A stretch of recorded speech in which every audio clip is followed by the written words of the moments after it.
going, folks? I'm Matt. This is Photosynthetic, and welcome to a brand new show I call The Hash Files. And we have a absolutely super special guest today. Her name is Kimberly Hooks, also known as Madam Cannoli. And I'm sure many of you are very aware of who she is, her husband's legacy, and she's graciously agreed to sit and talk with me here today on the inaugural episode of the show. Before we get into that conversation, though, first I wanted to take a second to thank Temp Industries. Temp Industries is a solventless extraction equipment provider that is built by hash makers for hash makers. They believe that collaboration is the only way to create equipment that meets and exceeds the needs of modern-day hashishans. They've got extraction solutions for some of the smallest home grows and even some of the largest commercial processing facilities in the world. You can find their equipment at lowtemp-plates.com, and you can follow them on IG at lowtemp.industries for tons of free game. And as you can see, they make magnificent products. I've got a press here beside me, use it all the time. So huge shout out to Levi and the crew for the sponsorship today. And if you guys do like what I'm doing here, there's a link down below to the Patreon. I always appreciate the support. Kimberly, I'm absolutely thrilled to have you here on the show today. Thank you so much. Thank you for joining us. To have someone of your caliber, somebody in the community like yourself, join us for the very first episode. It's absolutely wonderful. And I just want to give a quick thanks to my friend, the Hash Rookie there on Instagram, link down below to his Instagram for making the introduction. Hugely appreciate that. Kimberly, how are you today? I'm good. And you? Oh, not too bad. Getting by anyway. And, another day here, another dollar anyway, although they don't really pay me for this show. So. Joking aside, I wanted to get in and talk a whole bunch about your husband, talk about some of the stuff that you guys are doing as part of the foundation, all sorts of things. But before we get into that, I really wanted to talk to you about Frenchy, who he was as your partner, how you guys met. I'd like to know a little bit about the story of Kimberly and Frenchie. Maybe talk about that first. Okay. Well, Frenchy and I met while traveling in Nepal in the 1980s, in the early 1980s, in June, to be exact. Back in the day, it was a very common thing for young people to take off for a year or so with a backpack and travel the world. It was a very inexpensive way to learn that there was a whole lot more out there than you had been exposed to as a child in your own kind of community bubble. So it was a beautiful thing. And there was a friend of his that it was his birthday. They were going to be it was the full moon. So they had prepared this concoction with a bunch of charas. For those who are not aware, charas is the process of hand rubbing resin from live plants. Yep. That's practiced in northern India and Nepal. So basically a live resin concentrate that they had mixed with a bunch of dried fruits and a little alcohol to help it dissolve better, and made this very sweet and delicious concoction that we all consumed far too much of, and spent a lovely time together walking around in the paddy fields of Nepal on a beautiful full moon evening. And then I randomly ran into them while traveling by myself in India 4 different times. So it was kind of like if I had run into them in Toronto, and then in Los Angeles, and then in New York. And the last time was in Varanasi, in the holy temple city that borders the Ganges River in India. I was walking through the marketplace. They had very narrow kind of alleys between these stores. And a hand reached out from one of the stores and said, "You need to quit following us like this." And it was his friend again. And they told me that they were going to be having Frenchy's birthday in a few weeks in another city, quite a distance from where we were at, around some temple ruins.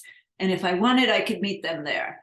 And so this is in the pre-cell phone era, no maps, no nothing. I went to this station at sunset where this event was supposed to be occurring the day before the event. Saw a field with bananas and said, well, they must be on the other side of this banana plantation. Started walking into it and ran smack dab into Frenchy. And then, the rest is history. That's a wonderful story. And you guys were together for quite a few years, weren't you? 41. Wow. And it's still my condolences. I know it's been a bit of time since he passed, but certainly I don't imagine it gets any easier. No, it doesn't. He was a very, very passionate man, wasn't he? I mean, you could just tell in the way that he spoke about things that how that passion always shone through. And I understand that you guys had a bit of an inside joke that he could always do a little better when he was doing something, particular to hash making. But did this philosophy come through? Did this come through in other ways that he approached life? What other passions did he have? Frenchy was very quality focused in everything that he did. We used to call him the Maniac. He was a painter. He was an antiques dealer at one point. He designed a line of handbags when he was in his late 20s that were manufactured in Thailand and sold to department stores in Japan. Very, very talented person, really good with words and vocabulary and language. He was a technical translator at one point. But when it came to the hashish manufacturing, he was very detail oriented. And also, I think, took so much from the years that he worked side by side in producing countries with different methodologies. He used to ask the people that he was working with at the time, and none of us had them including much science available to us because it was a period where it was dangerous to go to the library and say, oh, I'd like some books on cannabis. I think there was a direct dial to the feds to say, hey, go and check this one out. So when you would ask, these people where the tradition had been passed down years over years, why are you doing this thing? The answer was always because it will make the hashish better. It'll make the charas better. This process is known to improve the results because it's been passed down through generations for thousands of years. And as Frenchy often pointed out, human beings are just like primordially lazy. If something does not bring them benefit, if something does not work, they wouldn't do it. Yeah. So his basic position was there are aspects to traditional production that the West should pay attention to because we don't understand what we don't understand because we've been doing it for such short a period of time. Yeah. And they knew intrinsically, looking at the plant, that the magic was in the trichome heads that they couldn't even see. And so, this is something very important to the culture of what they're doing. And I think when we see some of the posts from some of the Instagram people who are in either Pakistan or Afghanistan, the producing countries, there's some amazing work coming out of there and some amazing commentary. And so Frenchy was all about that. And he was all about figuring out how you take the understanding of the plant's biology and you figure out what process is best going to enhance your ability to cleanly separate the trichome heads from the plant without any of the residual plant material. And he was really good at it. Yes, he was. Yes, he was. What was his biggest pet peeve about the cannabis industry? And to that point, I mean, what's yours? We've seen such a change in the last 5 to 10 years, even. I mean, I think for anybody in the industry, their biggest pet peeve is that a bunch of people with a lot of money who don't have a clue about the plant, who generally don't smoke and have no emotional attachment to it or to the community, somehow ended up running it and running it very poorly. In Canada, your LPs have lost enough money in trying to run cannabis businesses to fund multiple small countries. And they have burned more cannabis that nobody wanted to smoke because they didn't produce it in a quality focused manner because they refused to acknowledge that there was a clientele that was already connoisseurs of excellent cannabis, that people had been through the legacy market providing in the US and Canada very high quality product for the last 40 years. And Frenchy used to joke that their biggest error was that if you wanted to sell good dope, you needed to employ dope dealers and you needed to employ dope growers. And that was their biggest sin, was that they thought that they knew so well that they could do this better than us, better than the people that had been risking their lives to do it for the last 80 years. Well, look what they got. They destroyed marketplace in record time. And we just don't talk about it very much.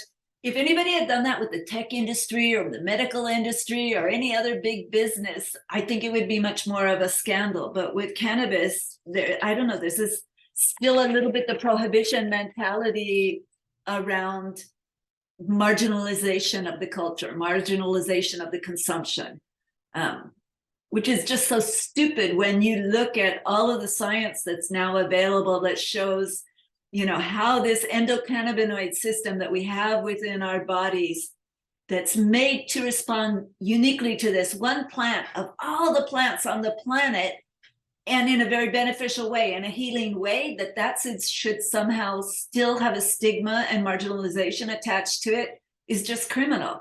And there has to be a monetary motivation behind that on the part of the pharmaceutical companies that don't want people to stop consuming antidepressants or opiates or other things to deal with these illnesses that can also be treated with cannabis in a much less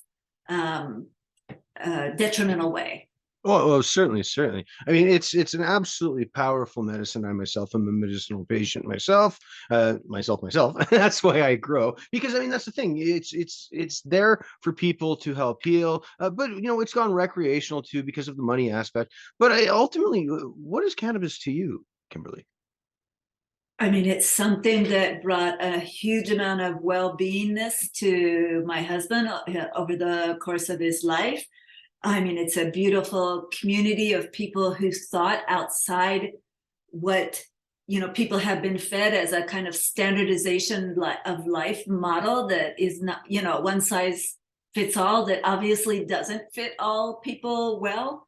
It's a source of creativity. It's a source of a lot of nonviolent joy for people. I've never been to a cannabis event where I've seen people beat each other up or pull guns on each other, or, you know, in other ways get physically violent. I traveled all over the world.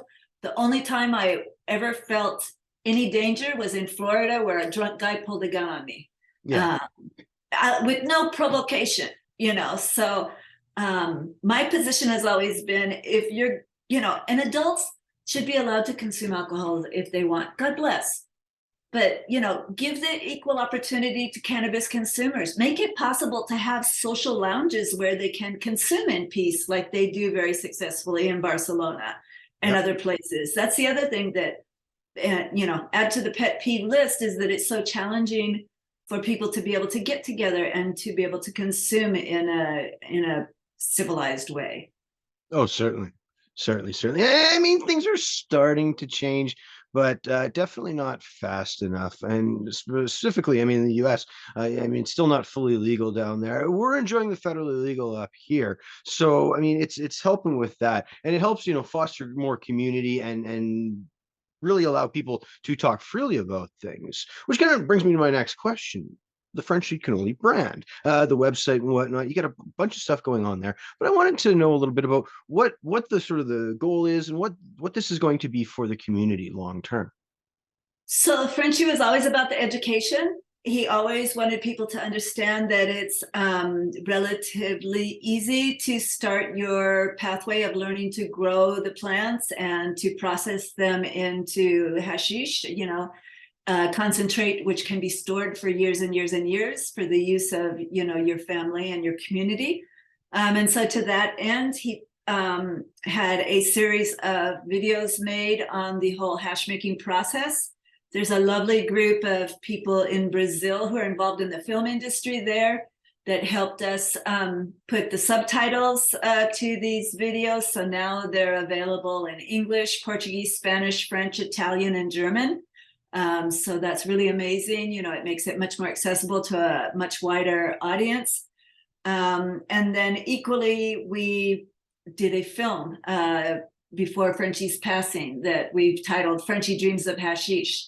And we're going to be celebrating the worldwide online streaming release of that April 29th. And the film also will have subtitles in all of those languages except the German. We weren't able to prepare that in time. But yeah, we're very excited about that. Very excited for people to understand more about Frenchy's work, about his dedication to the farmers that he worked with, the farmers that are practicing outdoor sun-grown regenerative methodology, and just celebrating, the beautiful hashish that makes and the community that makes it. Oh, fantastic, fantastic. And guys, link down below to the site if you're not familiar. I also read that there's a book in the works. Is there anything you can share on that? Yeah, so Frenchy wrote actually a couple of books during the pandemic, and for those, I've got to get through the film, and then I'll start focusing on the books to finish editing those. But he did a book on the history of cannabis concentrates, going back to the origin of the plant in northern Tibet about 28 million years ago, and tracing its progress, with animals eating it and disseminating it, following the Silk Road, going through the Fertile Crescent, and finally to the Mediterranean, and just like documenting all the historical sites in the world where you find the presence of cannabis, and just showing how it's been around far longer than people ever imagined, and much more part of human society than history would have us believe. And then he also did a book on hash making, just documenting his process in more detail, a kind of do-it-yourself manual, so that people can just have it with them as they're making their own ice water sieved concentrate or dry sieved product for themselves and their community.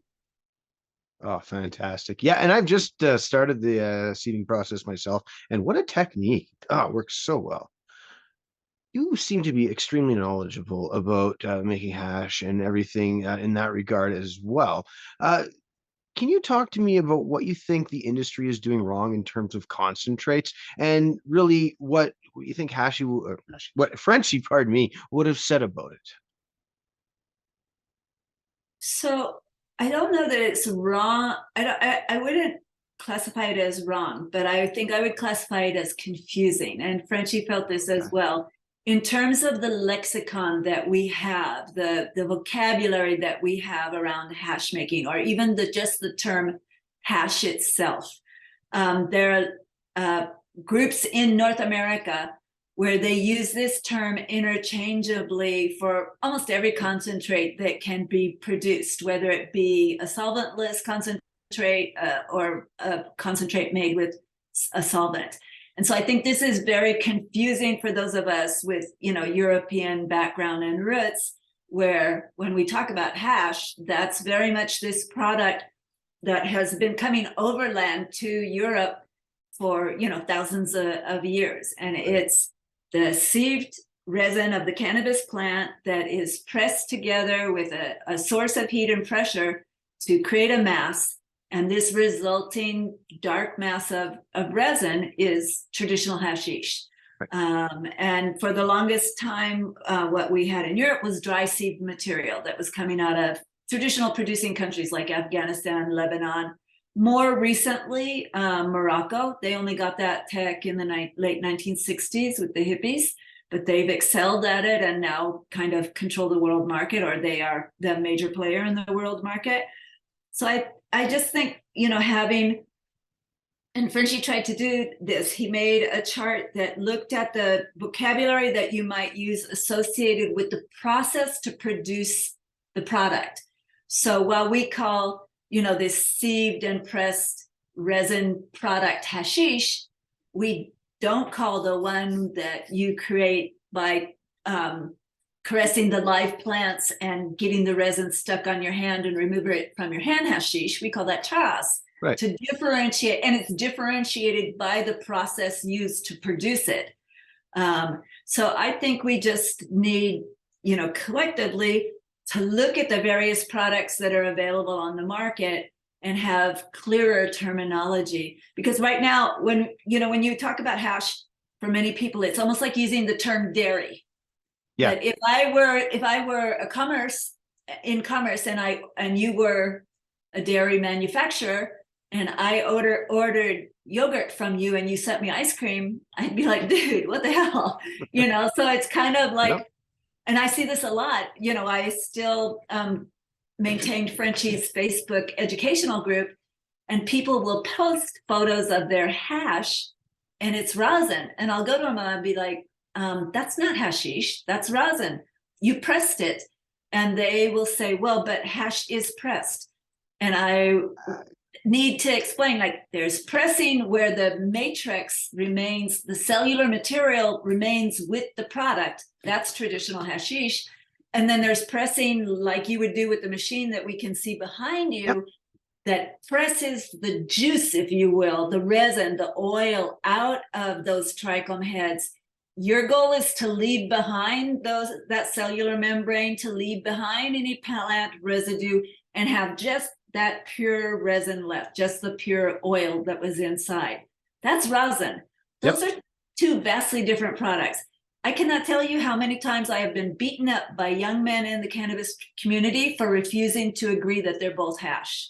I mean, aggressively beaten up. So that's kind of, I find it really, and I was at the Grow Up event in Ontario, and the young man who was getting very upset with me, he said, it's our culture and there's nothing you can do about it. God bless. Live in the Tower of Babel if you want.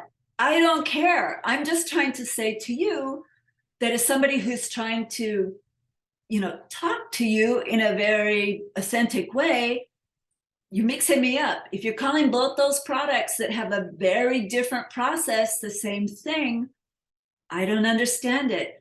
Language is rich. You can use as many nouns as you like, make up a different word. But it's very confusing to use the same word for all these different products. And absolutely. Yeah. And I think the important thing there is to have that differentiation, because the effects, the way the product's going to act, the way the product treats you is going to be different. So certainly having that standardization of terminology is something that we really could use more of. Yeah. Well, and I think we're moving to a point at some point, there will be deschedulization of this in the US that will open up international trade to a greater level. And so we're going to need the names for what we're sending each other. Because again, if you send me yogurt when I wanted ice cream, I'm not paying you for it. No, certainly not. Going back to the website for a moment, I wanted to ask about the Tricom Research Initiative. I read through what was posted there. Absolutely fascinating. Is there going to be more work done in that regard, though? So in the long term, yes, I would love to. So this was a project that Frenchy had a lot of interest in, and it's the concept of aging hashish. Can you age hashish? A lot of people are very concerned that as soon as you start the aging process, you're going to have the THC convert into CBN, which is more sulfuric. It's the cannabinoid that will make you feel sleepy and more relaxed than maybe you want to be. And Frenchy had the experience of smoking a 12-year-old Royal Nepalese temple ball when he was in Nepal and not feeling sleepy at all. Yeah. He also had year after year the experience of smoking aged charas, because one of the things they would used to do, he spent 8 seasons in the mountains, and he would be up there in the fall during the harvest season. And then when it would snow, he would go down south and elsewhere, and he would bring some of what he had produced with him, but he would always leave a little bit up there for the next season so that he would have something to smoke when he arrived, because often he'd be coming from a foreign country, and you didn't travel back then with product if you could avoid it. Yeah. And so over the years, and there were other Italians that had been up there longer than him, as they were getting together and having these like, hey, harvest party, great, all the friends, they would all be breaking out this stash of stuff that they had from previous year's harvest.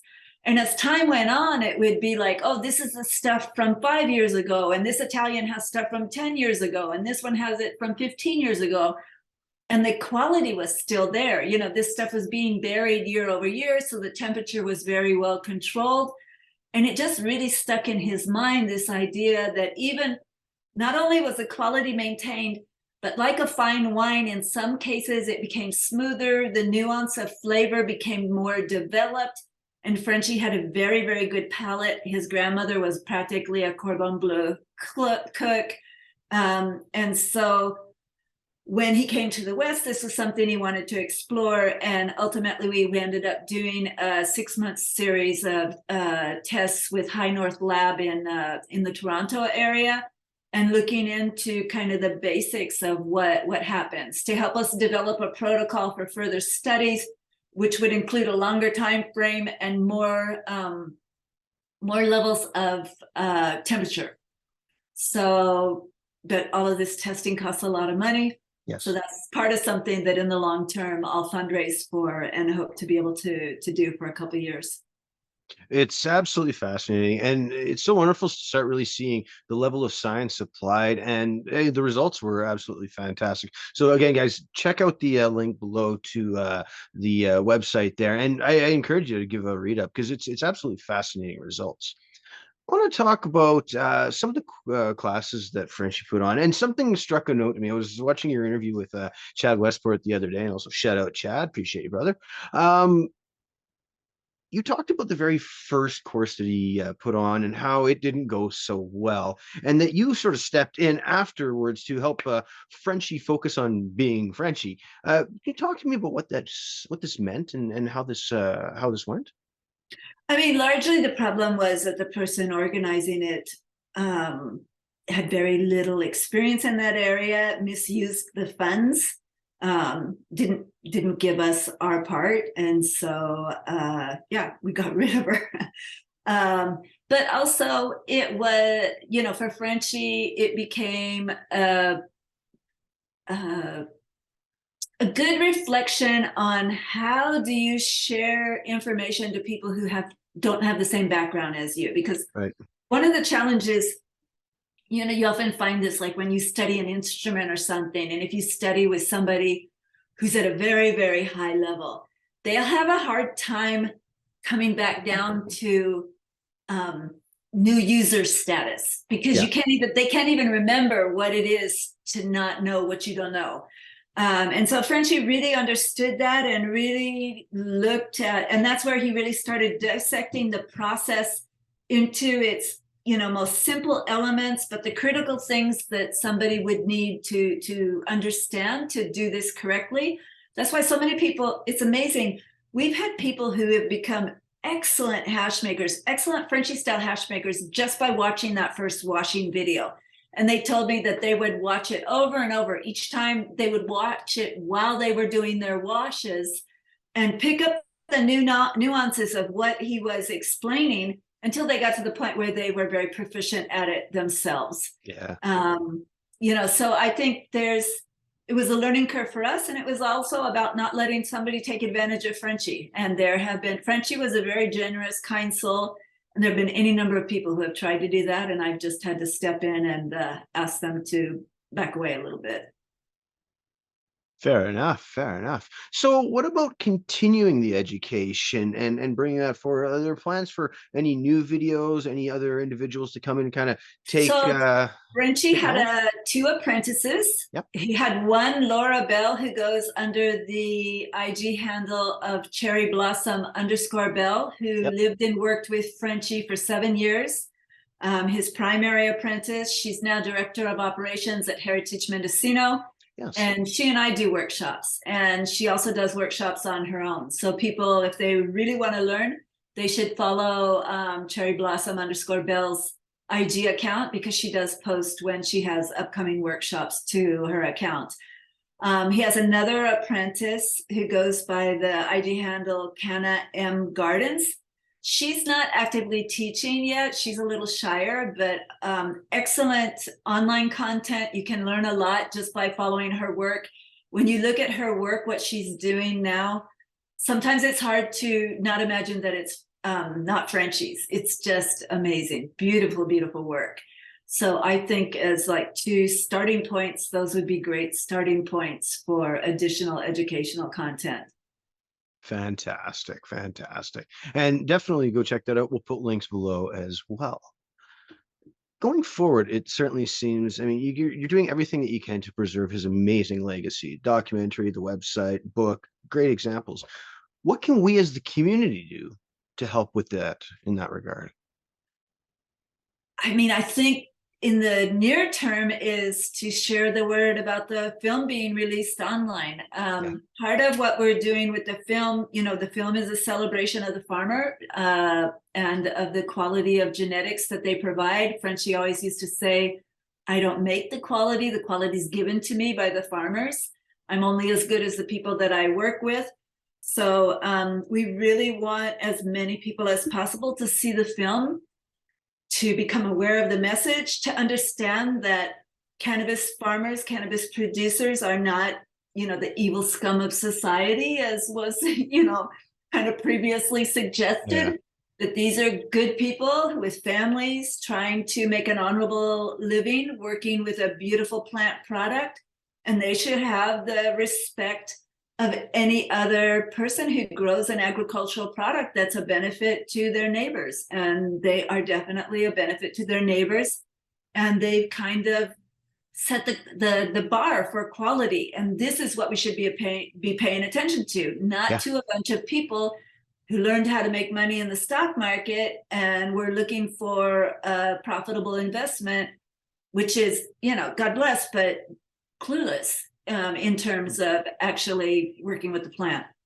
Well, it's the homogenization of product for capitalistic gains, right? Part of my community, we've got guys who are very much looking at these old land races, trying to bring those forward, breed with them. Not just this cookies stuff that all you see and all you hear about. So it's certainly refreshing to just find that is still happening, that people are taking that pursuit and that passion forward. And Kimberly, as we're wrapping up today, again, I just want to thank you so much for coming by and talking with me about Frenchy and his passion. And I can still see that it definitely resonates within you as well. But I guess this is the one question that I do ask everybody that I do have a chance to interview. And you kind of touched on it a little bit more earlier, but legalization in the States. I mean, this seems to be the big hurdle. Is this happening anytime soon? What are your thoughts on that matter? They could have done it already. It would have been so simple. When you look at some of the other things that they tackle, it feels like legalization and getting rid of student educational debt are the super easy things that would be such a benefit to society. And through legalization, releasing all of the people who've been criminalized for nonviolent cannabis offense, that goes without saying. So it's really hard to fathom and understand in this day and age, especially with all the science that we have that proves how important cannabis is to so many people for, really overall well-beingness. Maybe not everybody, but it's like a vitamin for a lot of people. It really improves their quality of life. So I don't know what they're waiting for, but that's obviously big on our wish list. Yeah. Well, fingers crossed. Seems to be doing okay up here in Canada. So wrapping things up then, Kimberly. So if folks can go April 29th to the website, stream the documentary. We're planning a big viewing party over on my Discord. So if you're not a member, please let me know. We can get you in there. Otherwise, Kimberly, any last thoughts, anything that you wanted to top off on? Just to thank everybody for checking out the film on the 29th. Ticket proceeds will benefit the Origins Council, who are doing a study with the Lost Coast Farmers Guild, which is some of the people featured in the film. And that there will be, after you watch the film from the comfort of your home, then you can join these viewing events to talk with us and some of the people featured in the film about what you saw, and we'll answer your questions and just have a nice time together after the film.